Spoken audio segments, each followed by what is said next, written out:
Assalamualaikum Tribuners, selamat siang, jumpa lagi dengan saya Taufik Ismail, redaktur Tribun Cirebon di acara Mata Lokal Memilih. Saya tidak sendiri Tribuners, hari ini saya bersama dengan Pak Heru Subagia. Dia adalah ex-ketua DPD PAN Kabupaten Cirebon. Beberapa waktu lalu Pak Heru dapat istilahnya kejutan. Ada SK pemberhentian dirinya karena berbeda dukungan dengan DPP PAN. Seperti apa ceritanya? Saya akan ngobrol langsung dengan Pak Heru Subagia. Selamat siang, Pak Heru Subagia. Selamat siang, Kang. Assalamualaikum. Waalaikumsalam Salam warahmatullahi wabarakatuh. NKRI untuk kita semua. Ya, Sehat ya, Pak Heru ya? Sehat, Pak Heru? Alhamdulillah, Kang. Ini walaupun saya sudah terima SK pemecatan, saya tetap sehat, luar dalam jasmani Alhamdulillah. rohani. Ya, harus sehat, harus Ayo sehat, harus harus. biar. Kita menyongsong pemilu ini nggak bisa dianggap remeh. Nah, ini harus Ya, kita perjuangkan sampai tuntas. Ya, guys, ya. Pak ya, Heru, baik. Monggo, silakan. ya, kami mendengar berita tentang pemecatan Pak Heru dari Ketua DPD PAN Kabupaten Cirebon. Sebenarnya kronologinya seperti apa sih Pak Heru? Hingga akhirnya DPP mengeluarkan surat memberhentikan Pak Heru. Baik, terima kasih, Kang. Jadi perlu garis bawahi ya, ini ya SK pemecatan ini asli saya terima dikeluarkan tanggal 30 Agustus ya di Jakarta, Ya, ditandatangani Ketum Zulkifli Hasan sama Sekjen Pak Edi Suparno. Jadi menjadi catatan kami selaku ex Ketua DPD, ada beberapa hal yang tentunya akan kita sampaikan, baik aspek yuridis maupun de facto itu sendiri. Nah, ya, secara aspek yuridis memang ini sudah surat keputusan. Nah, nanti akan ya. saya cerita bagaimana proses surat keputusan itu terjadi. Secara de facto ya saya udah tidak ada sebagai ketua DPD PAN Hmm. Kabupaten Cirebon. Pada prinsipnya ini menjadi dua saya katakan bencana dan anugerah ya. Sebenarnya yang banyak loss itu PAN bukan saya ya. Yang butuh partai itu PAN bukan saya. Ini catatan penting. Ya. Yang dikatakan loss ini karena terlalu ceroboh Desi Ratnasari memecat saya dan menjadi catatan penting bahwa cikal bakal saya dipecat ini karena memang rekomendasi Desi Ratnasari bukan dari DPP PAN. Menjadi catatan penting, Pak. Ini Oh. ulahnya Desi Ratnasari dan geng komplotan menurut saya ya. Saya katakan karena komplotan. Ya, saya berani katakan komplotan karena memang kita ada catatan-catatan ke belakang, flashback bahwa kita mempunyai sejarah yang sangat pelik, yang sangat kronis dengan DPW, khususnya kepemimpinan dari saudara kita Desi Ratnasari. Jadi seperti itu, Kak. Bagi saya catatan-catatan penting perjalanan saya memimpin ketua DPD PAN selama 2 tahun setengah ini, banyak kejadian-kejadian politik yang memang secara sengaja menginginkan saya disingkirkan sejak awal. Jadi ini bagi saya kehilangan jabatan ini sebenarnya sudah ada latar belakang yang cukup kronis dan pelit dan berbelit-belit dan sudah menyangkut harga dan marwah secara pribadi maupun secara kelembagaan. Begitu, Kak. Jadi memang Jadi sebelumnya ini istilahnya bisa dibilang puncak lah gitu ya, puncak dari uh, istilah apa perjalanan yang pelik tadi menurut Pak Heru. ya, Jadi jadi puncaknya sebenarnya ini puncak kesalahan paling tinggi saudara kita Desi Ratnasari. Mengapa urusan pribadi, urusan private diambil alih dalam urusan politik? Dan ini menyangkut masalah hal atau isu yang sangat besar. Presiden, isu capres, dan dalam hal ini saya memang dari awal sebelum direkrut di PAN ini kan sebagai ketua relawan Ganjar Pranowo dan DPP Desi Ratnasari sekali ketua DPP juga paham bahwa ini orang Ganjar, DNA orang Ganjar. Mengapa saya sebutkan ini bencana besar bagi Desi Ratnasari dan komplotan ya? Saya katakan komplotan ini, Pak, karena Desi juga nggak bekerja sendirian, ada timnya. Bahwa isu berkaitan dengan ya pencapresan PAN belum final secara formal, belum ada SK atau instruksi khusus yang memberikan legitimasi ke kita selaku kader, selaku pejabat struktural untuk tegak lurus kepada ketum kita yang mendukung salah satu capres, dalam hal ini mungkin disebutkan Prabowo Subianto. Itu belum ada catatan. Ya, keputusan khusus ataupun instruksi resmi yang ditandangi resmi, dan di situ menjadi bagian manifesto politik berkaitan dengan pencapresan. Jadi saya pikir ini dampaknya sangat berbahaya dan mungkin akan menjadi hal sangat memalukan bagi Desy Ratnasari ketika PAN secara umum tidak tegak lurus dengan pencapresan yang menjadi dalih untuk pemecatan, tidak mendukung tegak lurus ke Prabowo Subianto. Ini menjadi kecelakaan yang paling pahit, kecelakaan psikologis, kecelakaan politik bagi Desy Ratnasari. Begitu, Bang. Jadi berarti selama ini baru secara lisan gitu ya dari Ketua DPP soal dukungan ke Pak Prabowo sendiri baru secara lisan, berarti belum ada surat tertulis seperti tadi kata Pak Heru itu berarti. Jadi gini Kak, saya ini kan setiap jam ya 5 menit 10 kali kan akses berita ya. Jadi kalau masalah isu politik, insya Allah kita bisa totally bisa mengikuti alur perkembangan politik day by day atau jam by jam gitu ya. Detik by detik pun kita mengetahui. Jadi kalau kita lihat catatannya, ketika PAN dan Golkar mendeklarasikan berlabuh ke mana Prabowo Subianto, ini melahirkan namanya piagam koalisi ya bersama. Nah, monggo dari Tribun saya cek isi dari piagam itu seperti apa isinya, dan saya sudah cek tidak ada pasal atau klausal yang menyatakan untuk mendukung kerjasama politik dalam kerangka mendukung Prabowo Subianto sebagai presiden. Nah, ini menjadi lucu ketika mereka datang dalam ulang tahun PAN ke-25. Saudara kita, ketum kita Zulkifli Hasan justru mengatakan, ya, monggo silakan PKB dan Gerindra tetap memperlakukan piagam mereka yang sudah ditetapkan, yang menyatakan Prabowo Subianto sebagai kepala presiden, dan masalah apa itu Wapres nanti akan ditentukan oleh Prabowo Subianto sama Muhaimin. Dalam hal ini kan lucu, ya, kemana piagam yang kemarin ditandatangani oleh empat ketua partai, tiba-tiba ketum kita mengatakan bahwa silahkan memperlakukan piagam KIR itu untuk diberlakukan untuk sebagai landasan gabungnya 4 partai ini dalam koalisi Indonesia Baru. Jadi ini aneh sekali. Terus yang menjadi catatan lagi, setelah ulang tahun PAN yang ke-25, PKB lengser. Nah, ini kan menjadi sebuah gunjang-ganjing koalisi Indonesia Baru. Seberapa patuhkah mereka untuk membuat sebuah keputusan koalisi bersama 4 partai, dan dalam hitungan kurang lebih 5-6 hari lah mereka sudah memutuskan kontrak politik. Piagam yang mereka tuliskan dicederai oleh PKB. Seperti itu, Kang. Pak Heru, kan sekarang SK pemecatan sudah didapat dan katanya mengajukan banding. Sejauh mana proses banding yang sekarang sedang dilakukan oleh Pak Heru?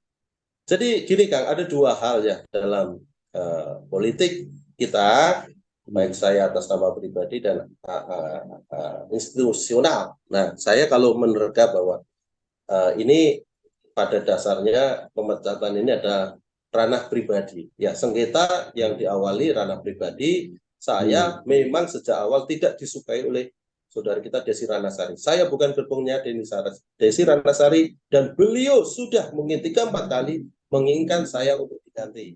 Hanya dalam proses maksimal mereka baru bisa mengganti ketika ada isu yang mengatakan ketum tegak lurus ke Prabowo. Sementara bagi kita itu adalah sebuah keseruan yang luar biasa buat Desy terhadap partai, terhadap saya, keputusan yang menjadi kemerosotan demokrasi dan kemerosotan morality dan kemerosotan secara psikologis. Jadi catatan buat publik bahwa saya ini pernah diundang ke DPW dan saya sudah menyetujui untuk dilakukan musyawarah luar biasa daerah yang mengatakan saya sudah legowo untuk dipecat jadi digantikan oleh orang kepercayaan dari Desi Ratnasari. Saya sudah pamitan kan, ya ini catatan biar tahu bahwa saya ini sebenarnya bukan serta-merta dicopot ketua DPD itu nggak ada landasan atau histori yang memberi pedoman yang sebenarnya ini permasalahannya. Saya sudah merelakan jabatan saya hilang dan saya putuskan saya untuk siap untuk dipecat. Saya mintanya waktu itu dipecatkan, saya bukan mundur.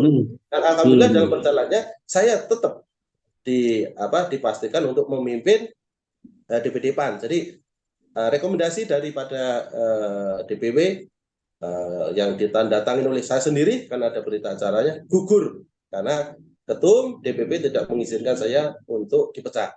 Nah, ini diulang 2 kali ya. Hanya fatal rekomendasi pemecatan saya ini tahap-tahap prosedur administrasi dan substansi tidak dilakukan, tidak sesuai dengan ADART. Keputusan rekomendasi itu secara sepihak dan tiba-tiba di dalam putusan yang saya lihat itu berita acara tanggal 27 ya mereka mengeluarkan rekomendasi. Tanggal 30 diputuskan saya dipecat dan terus digantikan oleh Saudara Komar dalam bentuk SK pengangkatan DPD PAN yang baru. Jadi kalau saya cermati pemecatan saya itu ada 2 hal yang sebenarnya menjadi landasan saya untuk naik banding. Yang pertama, cacat secara prosedural, yang kedua, cacat secara substansial. Tidak nyambung antara agenda atau kerangka pemecatan saya yang mendukung Pak Ganjar sebagai pilihan politik saya dan PAN mendukung pilihan politik pencapresan ke Prabowo Subianto yang menjadi dalih dan pertimbangan di situ tidak nyambung. Makanya ada 2 catatan, salah administrasi dan salah substansi. Begitu kan? Itu waktu musyawarah wilayah itu kira-kira kapan kan Pak Heru waktu bersedia dipecat itu waktu itu ada berapa? Saya mungkin sekitar 3 bulan yang lalu ya. Pokoknya sebelum kita persiapan untuk pencalekan ya. Sebelum saya masih ingat saya diundang secara khusus dan saya dihakimi itu. Waduh, banyak DPC yang sengaja untuk meyakinkan mereka untuk bahwa Heru sebenarnya sudah tidak bisa memimpin PAN di kabupaten. Cuma saya peringatkan bahwa saya ini putusan SK pengangkatan saya yang dimandatkan langsung oleh ketum saya, bukan saya hasil dari proses-proses politik yang melibatkan banyak DPC yang ada di daerah kami. Jadi alhamdulillah saya sebelum mereka mencat saya menyatakan siap untuk dipecat dengan mekanisme ke partai yang ada dan kita direkom di DPW saya setuju bahwa silakan di situ ditandatangani klausur pemecatan itu untuk direkomendasikan ke DPP. Nah ini nggak dilakukan ketika pemecatan saya terakhir ini. Rekomendasinya lompat-lompat. Tanggal 27, 30 sudah jadi. Yang menjadi keanehan ini Kang, setiap SK dan itu SK yang sangat penting, kalau ini pemecatan, ini bukan tanda tangan asli nih. Nah ini hanya tanda tangan komputer, tidak bahasa artinya asli. Nah ini menjadi tanda tanya kita dan kolom yang di sini ya, ini ada 3 kolom. Ini biasanya draft untuk pengecekan. Ini hanya ditandatangani oleh paraf 1, artinya 2 kolom kosong. Nah, ini menjadi kesulitan kita. Apakah ketum kita itu tahu saya dipecat? Pak Edi Suparno selaku sekjen, apakah tahu saya dipecat juga? Nah, itu permasalahan yang nanti mungkin akan menjadi proses pembahasan investigasi tim dari Mahkamah Partai.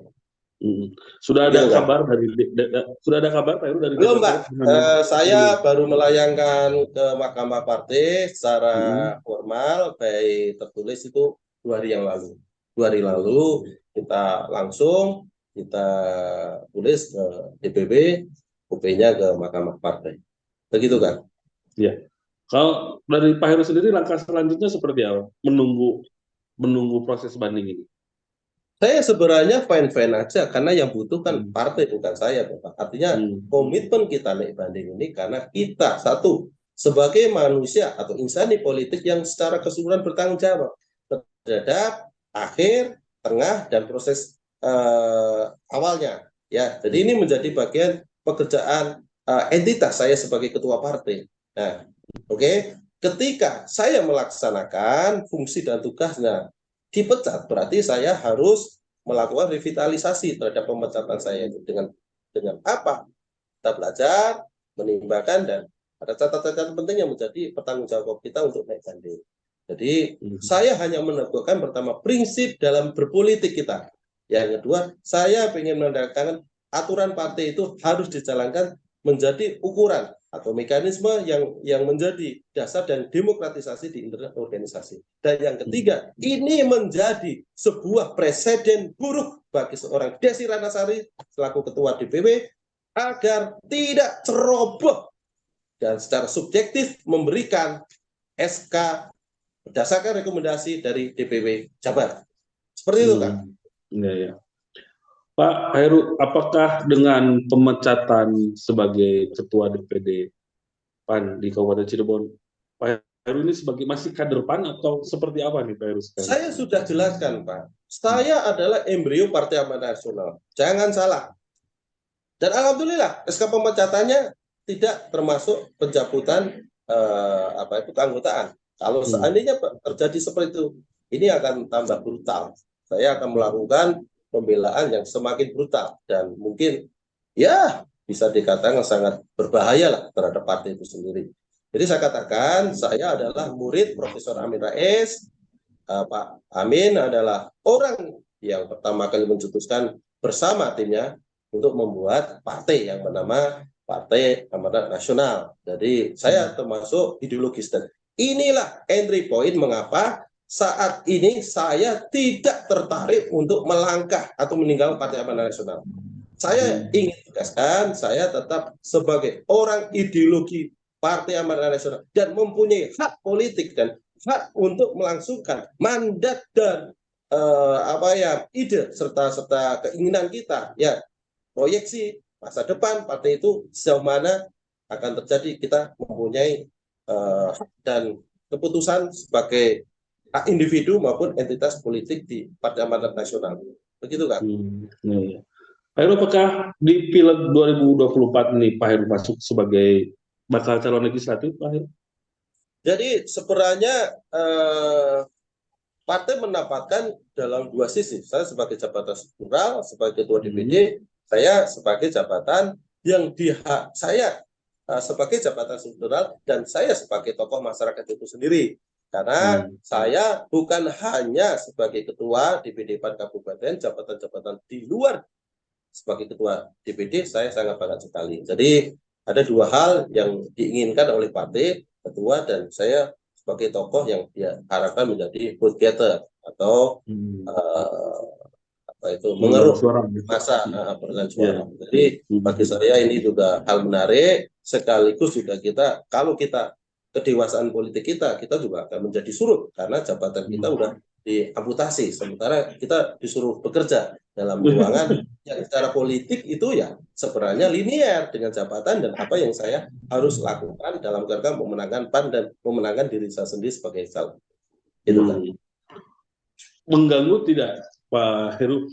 Ya istilahnya ke pribadi gitu ya, dengan persoalan yang ada sekarang, sementara Pak Heru juga harus. Jadi gini Kang, saya kan sudah sepakat persoalan ini adalah ranah pribadi saya dengan Desi Ratnasari. Ya, itu menjadi catatan penting. Ya, catatan penting. Ya, dan Desi dan Ratnasari ini ada dengan saya ini memang dari awal memang kita sudah terjadi pertingkatan politik. Nah, kedepannya saya akan memperjuangkan hak-hak politik saya. Saya akan tetap di Partai Amanat Nasional. Kendati saya ada dalam ruangan sebagai caleg, ya saya akan berjuang memaksimalkan saya secara individu dan saya secara caleg itu sendiri untuk memberikan secara maksimal. Jadi bagi saya ini adalah kejutan buat saya untuk menjadi tantangan bahwa disitulah identitas saya sangat jelas apapun yang menyangkut pencopotan saya sebagai ketua tidak ada hubungan sekali dengan status saya sebagai kader dan DNA Partai Amanat Nasional. Begitu. Berarti tidak ada sama sekali. Ya. Kan masih tetap Partai PAN ya. Lah, saya tetap pakai bahwa saya itu orang ideologi ya. Ada misi-misi besar yang sebenarnya Partai PAN itu membutuhkan saya untuk kedepannya. Seperti itu. Ya. Satu lagi mungkin Pak Heru ini terakhir. Dengan proses yang terjadi sekarang, harapan Pak Heru ke depannya seperti apa sih sebenarnya? Kejadian pemecatan ini atau apa? Ya, apa yang terjadi saat ini, saya pikir ini ada dua hal yang ingin saya sampaikan. Yang pertama, sebagai ketua DPW, tolong Desi Ratnasari bisa memilah persengketaan pribadi dengan persengketaan politik. Ya, itu menjadi catatan. Jadilah diri sendiri sebagai Anda artis, Anda individu, dan jadilah Anda sebagai ketua partai. Ya, itu yang menjadi catatan kedua. Pertama, catatan yang kedua adalah apa yang dilakukan oleh Desi Ratnasari sangat ceroboh dan mencederai Partai Amanat Nasional itu sendiri. Ya, itu menjadi catatan. Nah, kesimpulannya apa? Sangat ceroboh. Ketua DPW Jabar memberikan rekomendasi saya ke DPP untuk melakukan pemecatan saya. Dan di situ ditambah kecerobohannya ini melibatkan isu-isu strategi nasional dalam hal ini pemilihan pemilihan presiden. Ini isunya bukan ecek-ecek, ya, isunya bukan isu-isu kecil. Ini isunya masalah leadership, masalah kepemimpinan nasional, masalah NKRI. Jangan dong dilibatkan dalam urusan-urusan pribadi saya sama Desi Ratnasari yang secara awal sudah terlibat konflik-konflik yang lebih banyak dilandaskan adalah kebencian pribadi. Kan bagaimana visi misi besar itu ditegakkan dalam ruangan dan ranah partai itu sendiri. Kecerdasan Desi, saya pikir kecerdasan emosional dan ceroboh dalam hal ini memecat saya. Begitulah. Ya. Satu lagi mungkin baru nambah. Sekarang kan sudah ada ketua yang baru ya Pak Komar. Apakah sudah bertemu atau ada pembicaraan dengan Pak Komar? Karena memang secara ini mungkin ya secara partai masih terkait kan masih sama-sama kader gitu. Ya, saya sampaikan kan. Saya secara organisasi saya tidak akan merusak Partai Amanat Nasional. Ya, karena saya itu yang membentuk dari nol, Mas. Ya, saya sampaikan ke Bapak, ke publik bahwa Bapak Ibu sekalian, Partai Amanat Nasional ketika saya dapat dalam kondisi nol pengurus lama yang notabene-nya 3 kali tidak ada anggota dewan hijrah, saya ditinggalkan sendirian. Alhamdulillah karena kita mempunyai ruang dan waktu, jejaring sosial dan jejaring organisasi, kita membangun secepat kilat. Hanya dalam perjalanannya ini karena memang kurang ajar. Ya, Desi Ratnasari itu memang gerbong pertama yang menolak saya. Kita berumur 1 minggu penuh sudah disatukan. Ya, sudah disatukan arwah dan marwah saya sebagai ketua partai. Ya. Kemudian yang kedua, menyangkut masalah hubungan saya dengan ketua DPD PAN baru, secara prinsip saya nggak ada masalah.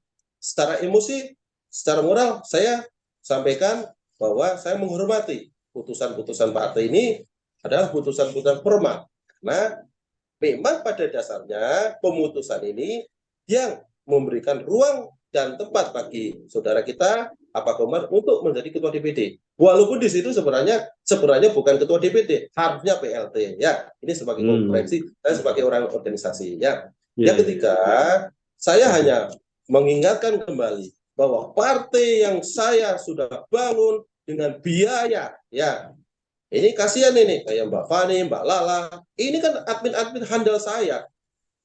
Ketika mereka tahu, ya, ketika mereka teman-teman kita yang tadinya pro saya tahu saya dipecat, Mbak Fani, Mbak Lala diejek, dicaci maki dan sebagainya. Ini kan bentuk sembrono sekali ketidakdewasaan partai, ketidakdewasaan manajemen partai yang saat ini diambil oleh Abah tidak serta-merta melakukan konsolidasi internal bahwa kita itu sebenarnya keluarga besar, bukan musuh. Ya, intinya saya menghormati keputusan ini, saya menghormati keputusan kepemimpinan yang baru, dan saya menghendaki bahwa buktikan bahwa apa yang saya rintis, apa yang saya bangun itu menjadi satu kenyataan. Karena saya memimpin partai ini dengan dalih-dalih dan argumentasi. Saya giat berpolitik. Saya bukan untuk kekuasaan, saya bukan uang. Saya hanya menginginkan menelurkan sebuah komitmen saya mencetak legislatif yang pro terhadap rakyat, mandat amanat partai, dan berpikir untuk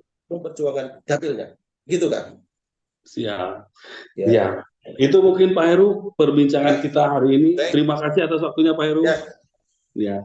Tribuners, itu dia perbincangan saya dengan Pak Heru Subagja, mantan Ketua DPD PAN Kabupaten Cirebon, yang kini sedang